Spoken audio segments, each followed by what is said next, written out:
I'm going to say procrastination is actually your inner genius. And what I mean by that is when you're procrastinating, it means you need to find a who to help you, right? So instead of seeing procrastination as a character weakness, maybe it's because you're meant for something bigger and better. For years, I couldn't sit on my couch without a voice in my head listing everything I should have been doing instead. I called it laziness. I was wrong about that. Hey everyone, welcome to another episode of the Vibe with Kai podcast. My name is Kairos Keenan Westcott. Welcome to the show. My guest today is Sean McCormick. Sean McCormick taught public school special education before he understood his own ADHD. He left the classroom, built a coaching practice for students, and now trains other educators. Today, in this episode, he explains why open-ended freedom wrecks an ADHD brain and why procrastination might be a signal, not a flaw. His adult coaching practice is Upskill Specialist at upskillspecialist.com. Links for that and all the other stuff that he does are in the show notes. If this talk about procrastination and structure hits home today, that is the heart of our entire ADHD deep dive library. For $5 a month on Patreon or on Facebook, you get that library and exclusive neurodivergent content posted nowhere else. Plus, you get access to Reverse the Mic. Reverse the Mic is a bonus feature where my guests on my podcast put me in the hot seat and ask me all of the important questions, asking me things that I may not answer in a public setting, but they ask it and it's fun. So make sure you check it out. I did do it with my friend Sean in this episode, and it was a lot of fun. So if you're interested in that, the subscription link is in the show notes as well. With that said, my friends, sit back, relax, and enjoy my chat with Sean McCormick. My friends, I'm sitting here with my friend Sean McCormick. What's going on, man? How are you? Hey, Kai, happy Friday. Happy Friday to you. Really happy that you're here. It's funny because we spent some great time together at NeuroDiversion 2026. It was my first time there. I had a blast. It was so much fun. Like I knew I was going to have a good time. Like I knew it was going to be fun. I didn't know it was going to be that fun.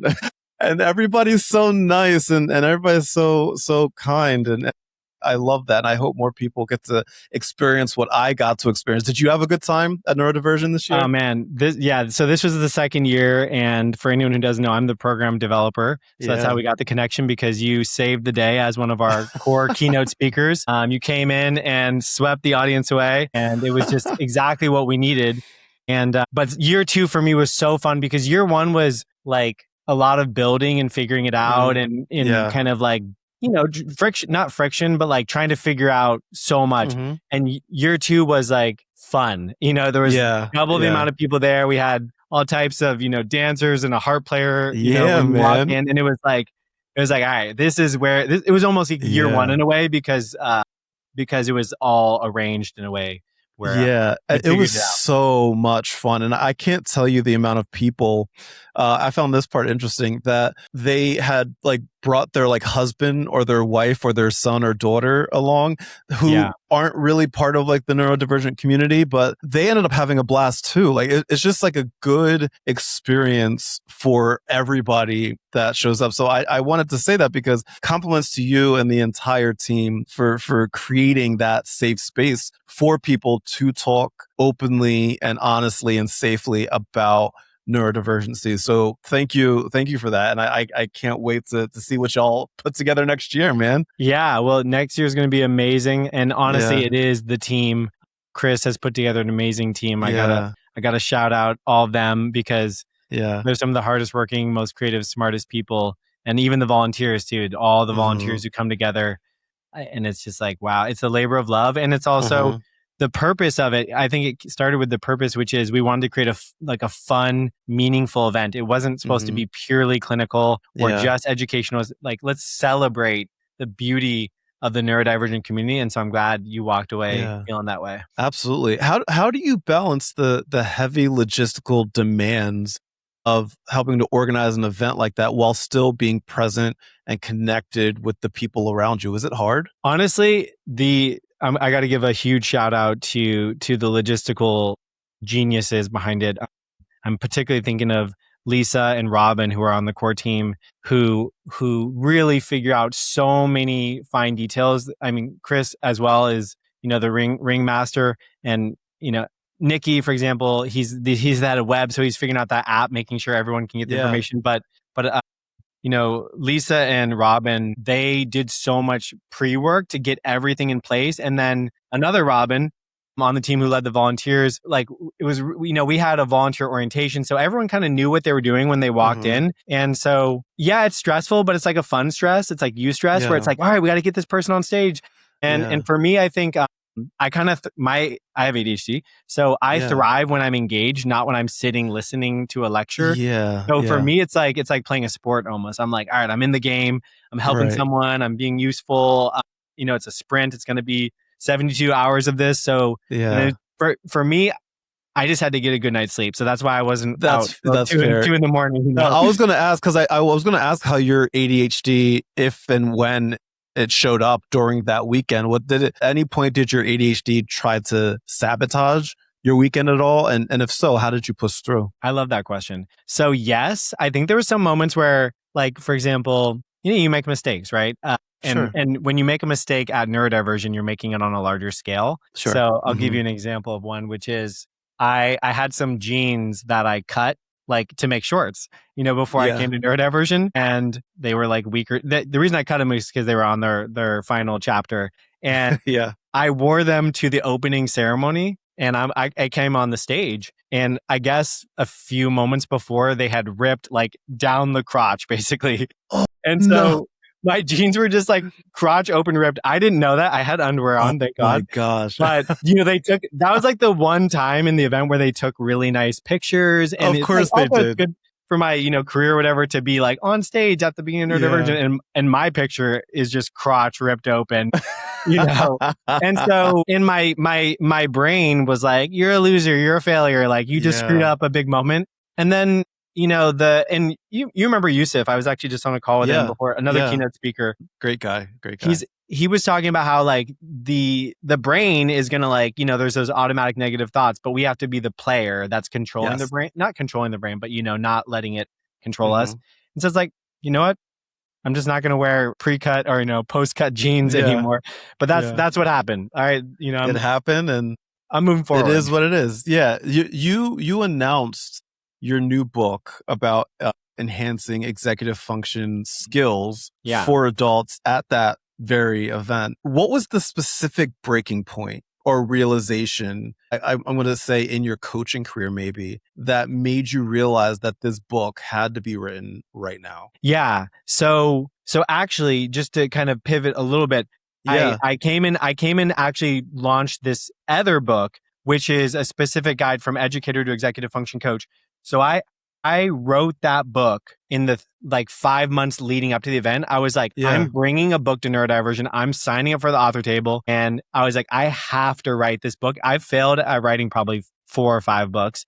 Sure. I've just started and, hired a coach, done it, and then just like given up on it. But I was like, I'm coming to Neurodiversion with a book. For some reason, the event gave me, it was like the commitment device that we sometimes need to show up.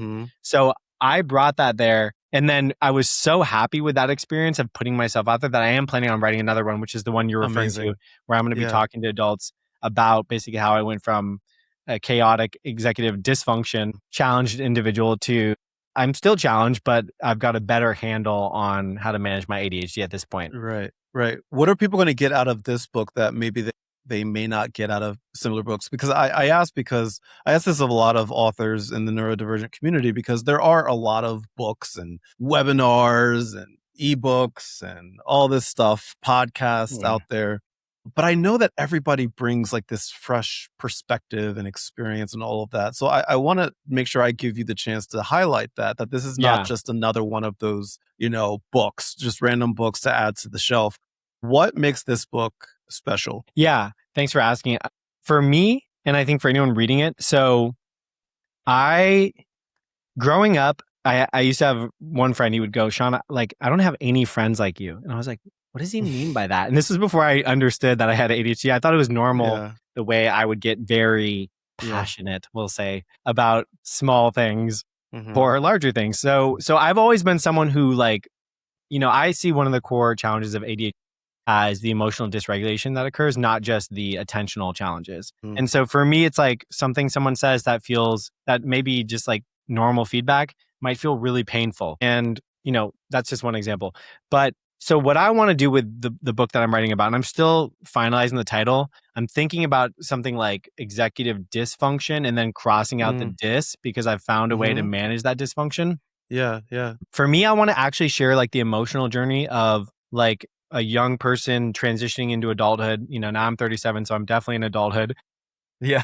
And my journey, but also what I've learned about how to go from kind of like dysfunctional, or even like I've always been like, I would say a high achiever. Like I was a teacher before I Yeah. started my businesses. But so it wasn't necessarily outward, like I'm broke living under a bridge. It was more like internally I felt broke, I guess I would say. Yeah. And I felt like, why am I always struggling? Why do I make these mistakes where it's so embarrassing. So I want to show how I went from like basically getting dysregulated so frequently to learning how to navigate the world in a relatively regulated state, and how I've been able to once I basically unlocked that superpower of learning how to regulate my, ongoing executive function challenges, how I've been able to do amazing things like start companies, start a family, have amazing relationships like ours, run mastermind dinners with some of the most brilliant people in the world. And I Yeah. feel like I've accomplished a lot in a short period of time once I figured out a system. So I want to share the personal experience that I think is relatable to a lot of people. And then also like the framework that I've developed that I think has helped me, but also helped so many other people. Yeah, we're definitely going to get into some of the actionable tips and tricks that I know that you have experience and insight on. But I want to go back for a second to you being a teacher, because you taught in the public school system, and as you were explaining your experiences here, I can't help but ask, like, where did teaching specifically in the public school special education world, where did your experience there come into play here? Like, do you find that the, I guess, constraints of the traditional public school system, did that shape your current philosophy on how people learn and adapt? Yeah, I love that. So I got into teaching because, so basically after college, I was a liberal arts major, and that was actually, I attribute that to my executive dysfunction away, because I've always been really great at managing school. Like school is no problem, but I actually didn't have a reason for going to school. I was like, oh, I'll just read a lot of books, Yeah, and so I just yeah, became yeah. a, English lit major. Right. And as I got out of college and into the working world, it was really hard to find a job. Like I really struggled for almost a year or two. And so I was like, all right, well, what am I good at? And I was able to get a job as a substitute teacher. And I fell in love with it because interacting with kids, helping others, it's like an easy way to be of service. Typically kids are struggling a bit more than adult. Like they're still figuring out so much, and, Yeah. hormones are raging and everything. So Yeah, a lot going on up there yeah. in their heads. Yeah, yeah. But as I was part of the public school system as a special educator, first in New York, I did Teach for America and then came back to my old high school district. I love teaching, but there's, it's constraining, right? It's like one thing they don't really teach in school is skills that really matter. And I hate to say it, but it's Yeah, often so yeah. focused on content and less on like, how do I stay regulated? How do I negotiate or navigate challenging situations? How do I like make sense of AI, when all these degrees are really for a world that was pre-AI. So Yeah. so that's where I realized that like the type of teacher I wanted to be, I couldn't be in the system where it was so rigid and kind of preset. And so that's where I kind of broke away from it and decided that I really wanted to help people, especially students at first, who are struggling with like, why am I going to school? What's the point? Like the world is burning down. Like, you know what I mean? Climate is Yeah, imploding. Like, why yeah. does it matter if, what George Washington wrote 400 years Right, ago or whatever it might be? right, And so right. that's where I think I love that I had that teaching experience. It was one of the most, transformational experiences of my life to like really dig in and work with special needs students for years. But I also realized that what I'm meant to teach is maybe a little bit different than just like the kind of stuff that they're asking us to teach in the school system. Yeah, yeah. It's, as you were talking about writing, you wrote the book leading up to the event, and now you're writing one now based on all of this experience. You've described yourself as someone in the past that has compulsively done too much, right? Which is Yeah. something that I know that a lot of us ADHDers deal with and relate to on a deeply biological Yeah. level. why are our brains so wired to take on more than we can handle? And how did your diagnosis change your perspective on that habit? Yeah, that's a great question. So the ADHD brain is constantly seeking stimulation, as we know. Yes. Yeah. And achievement is a form of stimulation, a pretty big one. So it's, there's small achievements like getting a like on a post, and then Mm-hmm. there's bigger ones which might be like hitting some financial goal or something. And I think it's really hard for people with ADHD to live in a world where they don't have constant achievements or dopamine flood. So I'll give you an example. As a parent, I have two Mm-hmm. daughters, ages 7 and 3, Mm-hmm. and parenting is really hard for me. Like Sure. I feel like I'm a good dad, and I think my wife and my kids would agree. But I will say it's really hard Yeah. because just sitting there just with no goal and just like sitting there and playing or just hanging out. Like I want to get up and go for a run or Mm-hmm. like reach a goal, and I have to be Yeah. managing that kind of like, I don't know what it is. It's like the caveman or the hunter inside of me that's like, Mm-hmm. I gotta go do something and create something, and it's constant. Yeah. And so, and I think that's the challenge, right? With the ADHD brain is that it craves creating or consuming Yeah. or stimulation, and the world is a slow place, right? Like it's like, think of the analogy of a plant. Like you don't Mm-hmm. water the plant and then it blossoms. Like you have It to takes wait time. for Yeah. things. And so I think that's the struggle with the ADHD brain in this world, is that we are magically equipped to like strive for amazing things. And I bet you could connect the ADHD brain with, like, think of Steve Jobs. People say Mm-hmm. he had ADHD, and I mean, it's pretty clear from just the way you see him operate. Mm-hmm. Creates amazing things, right? The cell phone, Yeah. in our pocket, but might have been kind of hard to, slow down enough to be an involved dad at times. And it's not Mm-hmm. his fault. It's just the nature of that brain. Yeah. How do you know when your body has taken on too much? Are there any physical or mental signs that for you personally, you're like, okay, well, I need to slow down? Yeah. Yeah, that's a good question. I think I start to get anxious, and Okay. I start to like kind of feel that tightness in my stomach, or I'm like moving too fast between things. I'm like jumping Yeah. between things, Yeah. probably checking my phone too much. And kind of, yeah, it's just like things are speeding up, and Mm-hmm. it's not like it's almost like an experience of being driven by a motor rather than. Yeah. So that's probably the sign for me. Yeah. How about you? I'm curious. I'm curious what comes up for you. I eat. Okay. Well, I know that I've taken on too much when I look at my DoorDash bill. Mm. When I look at my statements at the end of the month and I see, like DoorDash, DoorDash, DoorDash, I tend to eat to make myself feel better. Mm. Like it's so weird because I never thought that I had a food problem growing up until I was diagnosed with ADHD. And I realized that it's really easy for me to watch what I eat when I'm not constantly working on something. And I found myself, whenever I'm feeling anxious or like I've taken on too much, I'll DoorDash something Mm.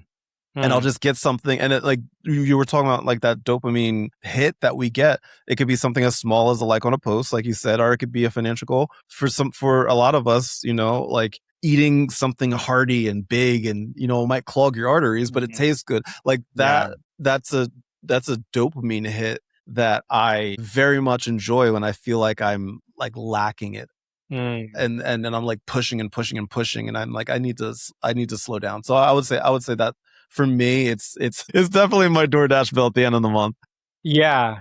No, that's a good one. That's a good, like, clear sign. The thing for Hmm. me, actually, now that you share that, Yeah. is when I know I'm doing too much, when I feel like I can't take a break. So Yeah. if I, Yeah. like, for example, I religiously schedule in my CrossFit twice a week. Yeah. And that's because if I tell myself I can't go because I have work to do, it means I'm doing too much. And I think whenever Mm, I tell myself I don't have time for like things that are good for me, like meditation or going for a walk, yeah. that's when I'm like, I have to go for a walk. I have to go to the gym. I have to eat. I'll skip. Yeah. Like, that's one of my challenges, is I will skip meals if I'm so focused on what I'm doing. And so I actually have a planner where part of the planner is a weekly chart, and I set like micro goals for each day. And one of them is eat 3 times, because I'm like, I got to make sure I do that, because Mm, I'll just like work myself into exhaustion without even knowing it. Yeah, it's crazy how the body and the brain works. It's so fascinating to me, and I feel like we're always learning something, just in general, but especially about ourselves. I want to talk executive function for a moment here. I think that there's a massive misconception that struggling with executive function is just a fancy way of saying that somebody's lazy, right? And I feel like there's this common misconception that I see, especially like when I talk about executive functioning on my posts. Sometimes, like, there's obviously some people that are like, "You're just being lazy," blah blah blah. But we know that it is entirely rooted in biology and brain chemistry. So when you're talking about executive functioning to people, how do you explain this to an adult who maybe has spent their entire life blaming themselves for being lazy or not trying hard enough? And that particular example, the issue there is that cognitive inhibition. Yeah. And cognitive inhibition is letting, a script repeat, right? So, oh, it's my fault. I'm lazy, right? These are thoughts that are like easy logical jumps, but don't actually, not, I don't want to say make sense, but they don't capture the truth of the scenario. Yeah. So for example, like people, one of the things people have called me many times is impulsive, and it hurts, but it's not actually true. I'm one of the most strategic, methodical people I've ever met. You know what I mean? I'll plan like something out that's 5 years from now and like be working towards it every week. And that there's nothing impulsive about that. But I have done things impulsively in my life, but I'm not an impulsive person necessarily. It's just part of how I react at times. Sure. So I think for people that maybe are experiencing that kind of a negative self-talk, it's important to challenge that, right? And, we can go into the definition of executive functioning. I mean, the core definition of it by Dr. Russell Barkley, who's one of the leading experts on this, is, it starts with self-awareness. And from that self-awareness, we can self-direct towards a larger vision by basically engaging in habits that help us reach that goal. And then there's all types of skills, executive function skills that would help us reach a goal, like self-regulation or task sustainment or flexible thinking, where we have to create a pathway. And there's so many things there. But the big idea behind executive functioning is like, can you function your way towards a thing that's like not just a day away, but like, can you, for example, build a life that you're satisfied and happy with? So I think, to kind of tie it all up, one of the key things people with executive function challenges, they're in a world where your neurodivergent brain is often going to be seen as a problem. Yeah. But it's usually the solution if you can figure out how to work with it, right? We know that, neurodivergent people come up with some of the most crazy, beautiful ideas, right? And they're more capable. I mean, they create 7 masterpieces before breakfast. Oh yeah, we'll do 7 months of work in 2 weeks. Exactly, we're ChatGPT on steroids. Our brain, you know what I mean? ChatGPT can't hang, but we do have to learn how to live in the world. And so, what I would say is, one thing that you can do really is recognize. You can kind of almost like, okay, yeah, my brain's telling me I'm lazy, or maybe even my parents or someone told me I'm lazy, or my teacher, and like I'm gonna challenge that belief. So I kind of draw a line right down the middle. I'm like, I'm lazy. And then that's the limiting belief. And then I literally do this in my journal like all the time. It's like an ongoing process. I'm like, okay, if that's the limiting belief that someone said to me or I feel, the liberating belief is actually sometimes I can be impulsive when I get really excited. However, like looking at my life, I'm very methodical and strategic and was able to build 3 businesses in 7 years or whatever is like, everybody has things you're proud of. You've done amazing things, they could be smaller or bigger, doesn't matter, but you're capable and you've done that. And so you have to start challenging that and creating evidence in your everyday life that it's true, what you believe about yourself. Yeah. You have this brilliant quote that you provided that I love that says, "Strength is born in constraint and dies in freedom." I love that. Can you explain why that quote means a lot to you and how it connects possibly to combating these dopamine seeking behaviors that often derail even our best intentions? Yeah. Thank you for bringing that up. That's like honestly the quote I live by, because I think in America, I'm gonna extrapolate big here, but in America, we're like, freedom, everything, freedom. I want to be free. And it's like, what is freedom? Is it being able to do whatever you want whenever you want? Maybe. to some degree. But freedom is also, in my mind, it's being able to have the freedom to live joyfully within the constraints of your life, right? Like, I have children, I have a business, I'm part of a community. And so freedom doesn't just mean for me wandering, abandoning everything and just driving a van across the country and doing whatever I want. Freedom for me is like, I get to create my schedule within the constraints of this reality that I've chosen to live in. And so I feel that when you create a reality where there are like kind of, I guess you could say, fixed points in it. Like, for example, I got to go to my 2 workouts every week. I got to wake up and do my exercise or my meditation or journal. By having those non-negotiables in my schedule and in my life, everything, I have the freedom to do whatever, but I just have to stay in line with what constraints I need to put on my life so I can show up in this world that thinks I'm impulsive and is different, in terms of how I operate. I guess would say. So does that clarify? Yeah. And as you were describing, I couldn't help but think of analysis paralysis that we deal with sometimes, because that freedom that you say, sometimes we, have so much of it that we don't know what to do with it. And sometimes we'll just kind of like freeze. Yeah. Especially when we have like unstructured time and stuff like that. How do you handle that? Because like you were mentioning, you have to do this twice a week. You have to do this and that. And I would imagine you have it structured in a way that is conducive for your success. Do you struggle with unstructured time, or is everything that you have structured as part of like the freedom that you have when you're creating the universe that's best for you? Yeah. So you talked about this at your keynote at NeuroDiversion, which I loved.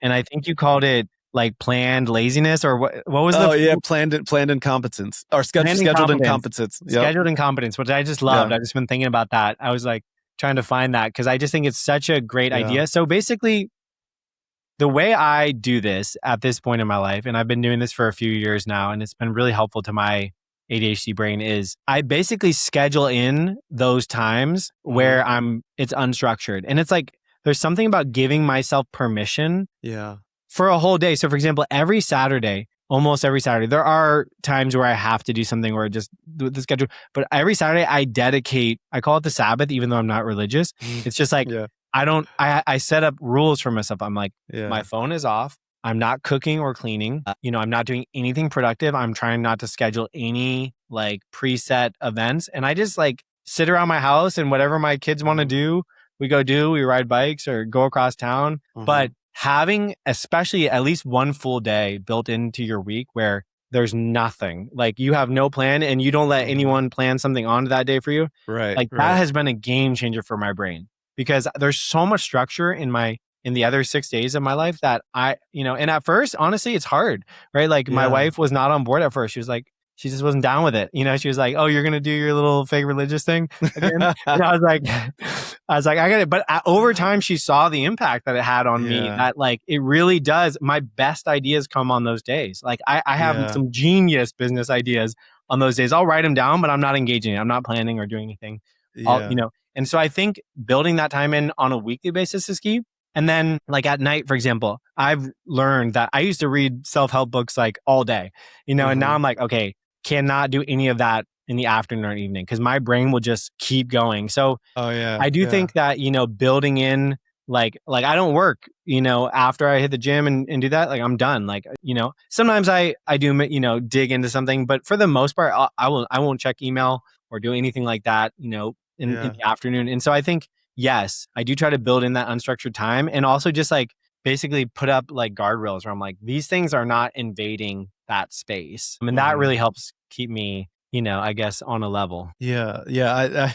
It's funny because I used to legitimately beat myself up whenever I would just allow myself to just sit on the couch and just like not do anything and just like watch a movie. Because what would happen is, as I'm sitting there, I'm like, oh, maybe I should be doing this. If I'm not doing this right now, I'm not pushing my life forward. I'm not making money. I'm not doing this, and that. And I used to beat myself up. But to your point, I started to see personally how beneficial it was for me to just give myself grace and not beat myself up when I know that my brain needs, like even if it's just an evening to just like do nothing. And by do nothing, like it could be a number of things for a number of people, but the ultimate goal is there's no consequence. You just do what brings you joy without regret. If it's staring at a wall for 20 minutes, then it's staring at a wall for 20 minutes. Yeah. Like it's just, you don't beat yourself up over it.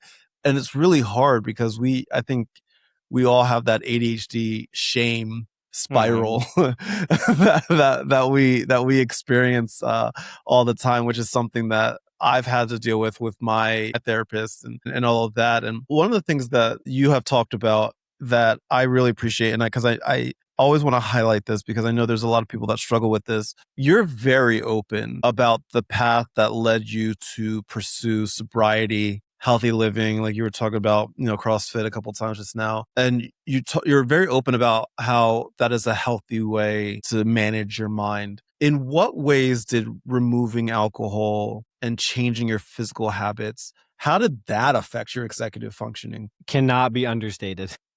Yeah. Thanks for asking. So in high school, when they did the superlatives, yeah, I went to a big high school in California in the Bay Area. It's probably close to 1,000 people in my graduating class, somewhere between 500 and 1,000. So it was not a small class. And like my superlative was biggest party animal. So wow, I was the person that was out there drinking and having fun and trying everything, and that was fun. Like I don't regret it. There's some things I probably would have done differently, but that's life. That was the ADHD brain like looking for the party. As an adult with a family, I just realized one day when I had kids, I was like, drinking and using drugs is, even if it's recreational, is not helping me show up in the way that I want to show up. Right. It wasn't like I was like destroying anything necessarily on a major level, but I could just see that it was like, this is not helping, and it's like, is the fun that comes from a drink or two or whatever it might be, like giving me more than like what it might be if I could just like figure out how to have fun without that. Yeah. And I don't think for the average person, like it impacts them, but like we've talked about, the ADHD brain can be so hard on itself. And so like when you throw drinking or whatever might be on top of that, and then you actually do things that you're embarrassed about or regret, and then you're just like living in that spiral, it's hard to be successful or to be productive or to function properly, right? Like you can like have a bad week because of something you did on the weekend. So for me, removing that element from my life, like it wasn't immediate, but the gains were so significant. I was like, okay, Sure. I mean, not like, think about not ever waking up hungover. It's just like, oh, that's like, I get hungover if I go to bed too late. Like I wake up and it's hard, so so like I'm at you, but like a hangover from alcohol is like I've had enough hangovers, it can derail your entire day 100%, especially as we get older. Totally. So it was just, for me, it was like, my brain is so stimulated nonstop that I can have fun no matter what. Right. And when I just made that decision, and I like the word decide because it's like decide, the root of it is this, sidere is the same root of suicide, which means you're cutting off. Like I decided, I cut off drinking and drug I didn't use. know that. Yeah. So it's just big cutting off. So I just made the decision. I'm not, obviously there was other elements to it, but I just cut that off. And so for 5 years, I haven't had a drink or use drugs. Well, I had one little slip up 2.5 years ago with some recreational drugs, but that's just life. Yeah. But ultimately, I've had 5 years of basically sobriety, and it's been so life-changing, right? It's just That's like, amazing. it's just like clear decision-making Yeah. for the majority of that period. Yeah. And I'm dealing with that dysregulation that goes along with ADHD. So I already got to deal with that. There's no need to throw gasoline on that fire. Right. There's already so much happening. It's like, come on. I'd be remiss if I didn't ask, because there's you've talked about your kids a couple of times already. There's a lot of parents that listen to this, that follow my content. And I always love when I get a chance to talk to somebody who is a parent that is going through a lot of these things, because like I don't have children. So it's really hard for me sometimes to, like sometimes people will ask me for, tips and tricks, as a parent. And like, it's really, I try not to go down that route because I'm like, I don't have that experience. And so I always love when I get to speak to a parent so you can share your experience being neurodivergent and being a parent yourself. One of the main things that I hear from parents is all of this sounds great. All of this sounds fun. I'd love to schedule a day of incompetence. I'd love to do this. I'd love to, do that. But I'm too busy. I have kids. It's hard to build like these elaborate systems and to have this kind of structure when kids come into play. Like things can go left or right at any point. What has been your experience being a parent that's neurodivergent? So you can, obviously you were talking about being a good dad, and I have no doubt that you are. How can you balance being a good dad and taking care of yourself and your neurodivergent nature? Yeah. So this is something I love to talk about because parenting is, for me, I don't want to call it a job. It's a vocation. Sure. It's so important. I mean, it's my number one. I mean, I think so in terms of balancing, my needs with parenting needs. I think so this is like a concept I live by and I love to share this, which is who, not how. And basically it's like, instead of asking myself, how do I balance my needs and show up as a good parent? I'm like, who can help me with this?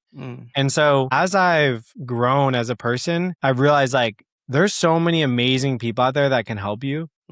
Tap into that, right? Like the challenge with parenting is that you think you have to do it alone. You don't, right? Like, so for example, I hire someone, I work super hard. Like, why would I try to do everything in my life when I'm working my butt off as an entrepreneur and I want to be present for my kids? So for example, I hire someone to do my laundry.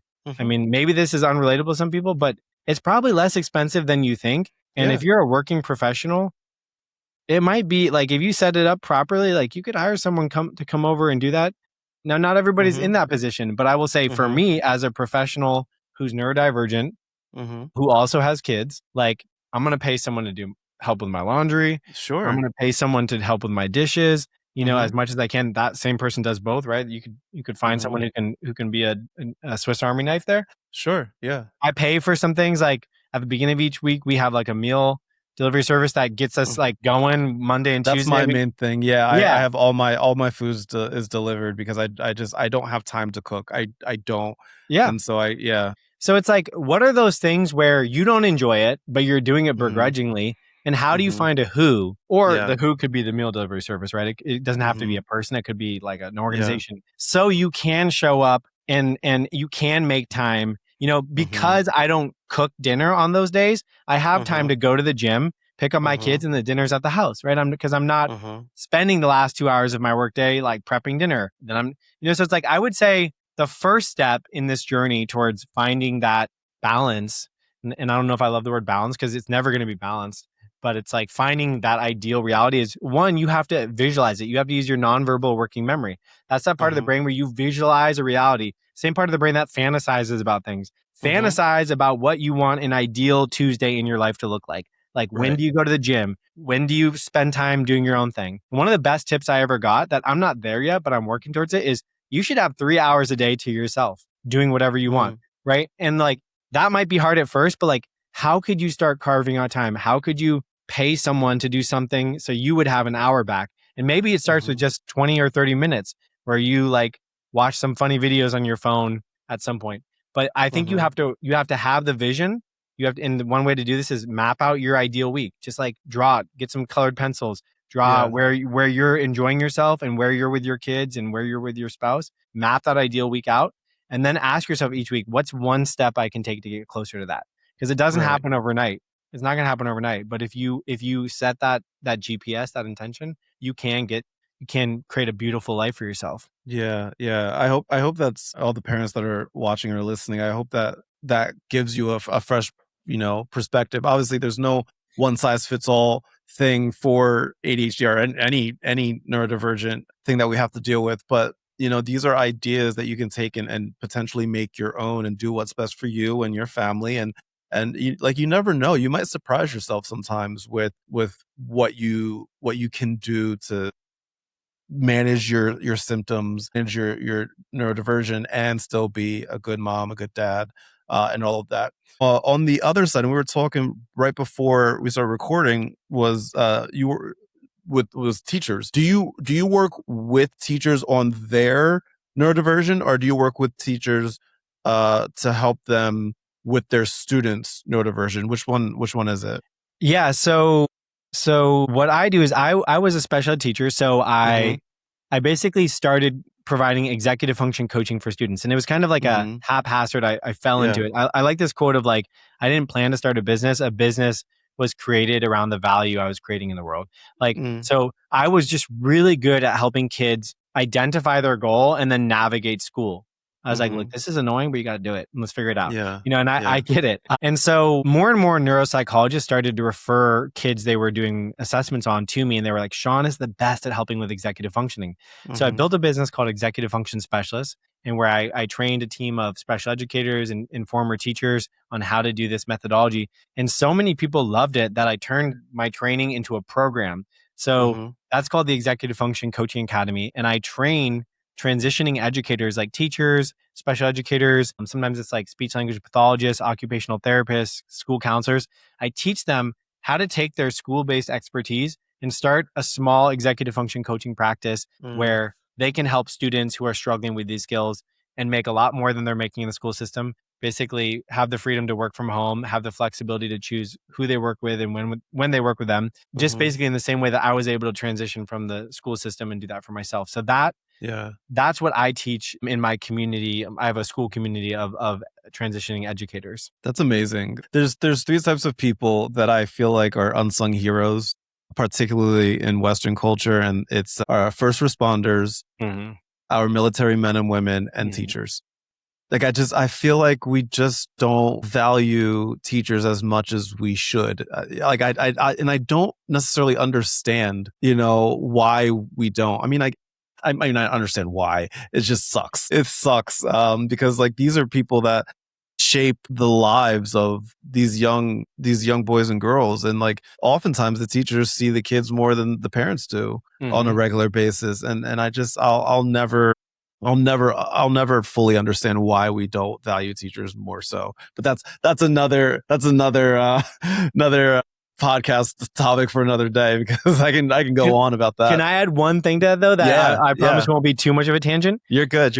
We because that's just the nature of the culture, and that's out of our control, right? There's something about capitalism or something where it's like if you do something good, it's looked down upon or something. So what I say to teachers is the system is not changing, but you can change. You can choose to value your expertise. And most educators, they come to me and they're like, they might have multiple master's degrees and like 20 plus years of teaching. And they're like, how could I ever charge $100 an hour for tutoring or coaching? Like, that's crazy. But look, if you're not doing it, someone else is doing it, and they probably have less experience than you. And so here's the thing. It's like a paradox, because in America, we don't support our teachers, but we value education, and it's all about the best education, Ivy League, this, that. So anyways, it's like teachers, you got to value yourself. And it starts with you just recognizing your unfair advantage, which is you have so much experience, knowledge. You can help kids learn things that they don't want to learn. Like, you are the best salesperson in the world. Oh yeah. You're selling calculus and, history. Like, that's incredible to an unwilling participant who you're competing with Snapchat forced to be there. Yeah. You know what I mean? So you have some amazing skills. So that's what I just try to encourage people to start to think about, is like, if you can't beat the system, make your own game. And that's what it looks like to become an educator entrepreneur. Yeah. I want to play a little game with you, Sean. Okay. It's called This or That. I'm going to give you two choices, and you can either choose one or the other or both or neither. It's not deep, I promise. Just whatever your gut instinct is, that's your answer. Okay. Okay. All right. This first one, I think I already know the answer, but first one: a completely open Sunday with zero plans, or a Sunday scheduled down to the minute. Zero plans. Yeah, I figured that was an easy one. That was an easy one. It's Saturday for me, but we'll take the Sunday. Right. Number two: tackling the most boring tasks first thing in the morning, or saving it for the end of the day when the pressure is on. First thing, but it can't just be boring. It has to be useful. So it's like, what is the one thing? If the most boring thing is the most useful thing, the one that pays me, then boom, that's the first thing. I'm not waiting. I'm too tired at the end of the day. Yes. I don't trust my end of day self to get anything done. No matter how much my beginning of day self believes in later, it doesn't work. Number three: A mastermind dinner with 5 close friends or a dinner with 5 industry strangers that you admire? I'm going to have to go with my reality, which has been industry strangers, but that's only because I can go hang out with my friends, you know what I mean? Yeah. But it's going to be hard work to do the industry strangers. But yeah, I feel like my reality is I coordinate that for people, and that's how we met because it creates opportunities like this. But I love my friends. Shout out to all my friends out there. Yes. Number 4, coaching a stubborn teenager who hates school or coaching a stubborn CEO who refuses to change. I'm going to go with the student because anyone who refuses to change sucks. Like, you got to have a growth mindset in my book. And I can't help you with that if you're not one to do that. And a student, like, there's so much potential. Like, if they may hate school, but they may, have something. So I'm going the student because that's a long-term impact we could make there. Yeah. Last one, losing your journal for a week or losing your daily exercise routine for a week. I can't lose my journal. That would be hell on earth. Yeah, I figured that was going to be my guess. If you were to make me guess, I would have chosen that one as well. With me at all times, man. It's like life. It's the water of life. I love it. If somebody's listening right now and they're like, I like this Sean guy, where can they go to learn more about you, to learn more about things like upskill specialists? Where can people go to learn more about all of this? Well, definitely. Yeah. So, my business partner, Eric Kaufman, he and I started Upskill Specialist, which is an adult executive function coaching business. So you can Google upskillspecialist.com. If you are a teacher that's thinking about transitioning and want to build your own thing, I founded the Executive Function Coaching Academy. You can just Google that. It's going to pop up. And then as far as just like DMing me or messaging me or reaching out, just feel I'm on Instagram at Executive Funk, like the music, Executive Funk, Sean. SEAN. So I'm sure we'll get that in the show notes and everything. But you can follow me there and I try to keep it funky. Yeah, man, absolutely. Yeah, I'm going to include all of those links inside of the show notes. So all you have to do is just go and click and go check out Sean, everything that he has to offer, all the insight. I promise you're going to get at least a little something out of that if you haven't gotten some out of this podcast today. I'm going to ask you one final question. This is the same question I asked all my guests. If there's one thing that you want the audience to take away from our conversation today, what is that one thing? Yeah, I'm going to say procrastination is actually your inner genius. And what I mean by that is when you're procrastinating, it means you need to find a who to help you, right? So instead of seeing procrastination as a character weakness, maybe it's because you're meant for something bigger and better, and just find a who. You're procrastinating that laundry or those dishes. Maybe you need to find a who to take care of that so you can focus on the thing that your mind really wants to focus on. So don't see procrastination as a weakness or a character flaw. It might just be your beautiful brain preparing you for something that's more important for you to be doing. Love it. And appreciate you, man. Thank you again for hanging out with me today, dude. Thank you, Kai. I appreciate you. I opened this episode talking about that voice on the couch that's calling me lazy. Sean's answer was to write the belief down, then write the evidence against it. But what I keep coming back to is his last line, that procrastination might be a signal and not a flaw. Nobody ever framed it to me that way. If you want to see more of Sean and see what he has to say and all the great things that he does for the neurodivergent community, make sure you're following him on Instagram at Executive Funk Sean.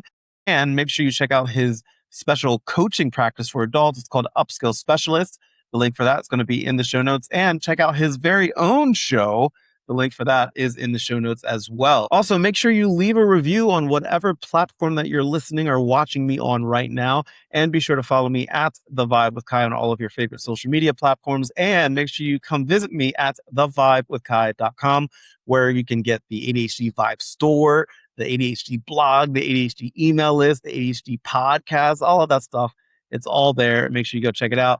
And if you're interested, all the deeper stuff is $5 a month on Patreon and on Facebook, where you get exclusive access to things that you won't find anywhere else for the neurodivergent community. With that said, my friends, thank you so much for watching and for listening. As always, much love, good vibes. I'll catch you next time. Bye.